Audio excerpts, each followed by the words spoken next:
그런가 하면 주말 사이에 최정화 기자님 서울에서 정말 끔찍한 사건 소식이 또 들려왔잖아요. 네, 그렇습니다. 최근 서울 강서구에서 60대 여성이 숨졌다라는 안타까운 소식이 전해졌습니다.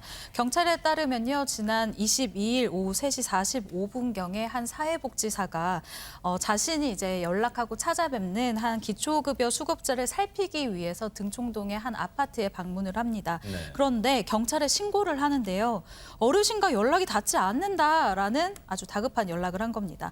출동한 경찰이 아파트 안에서 숨져 있는 60대 여성 A씨를 발견을 하는데 이 A씨가 당시에 손과 발 등 신체의 일부가 묶인 상태였다고 전해지고 있습니다. 세상에. 여성은 가족과 떨어져 홀로 살고 있었던 사람이었는데요. 경찰은 당연히 이 CCTV 분석과 더불어서 아파트 주민의 진술 그리고 현장 이 지문 등을 바탕으로 해서 한 사람을 피의자로 특정해서 오늘 1시경에 한 모텔에서 검거를 했습니다. 오늘 새벽에 검거됐다는 속보도 이 아침부터 뉴스 시간 통해 전해졌고요. 박성배 변호사님, 홀로 사는 사람들의 공포의 이 범죄자들이 공포의 대상이 되고 있습니다, 지금. 그렇습니다. 이 남성이 범행 후에 택시를 갈아타고 모텔 투숙을 반복하면서 은신했지만 경찰이 추적 끝에 긴급 체포를 하기에 이르렀습니다.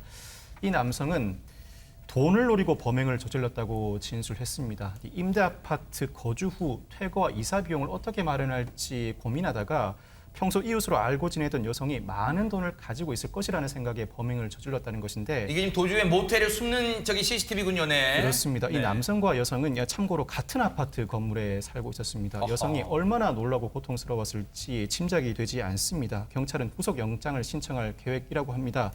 이 사건은 강도 살인죄가 적용될 가능성이 더러 있어 보입니다. 이 경우 중대범죄 결합 살인으로 계획적 살인 범행에다가 피해자가 범죄에 상당히 취약합니다. 이를 고려하면 징역 25년 이상 무기징역형이 선고될 가능성도 있어 보입니다. 정말로 너무너무 끔찍한 그런 범죄였습니다. 자, 너무너무 지금 분노가 치밀고요.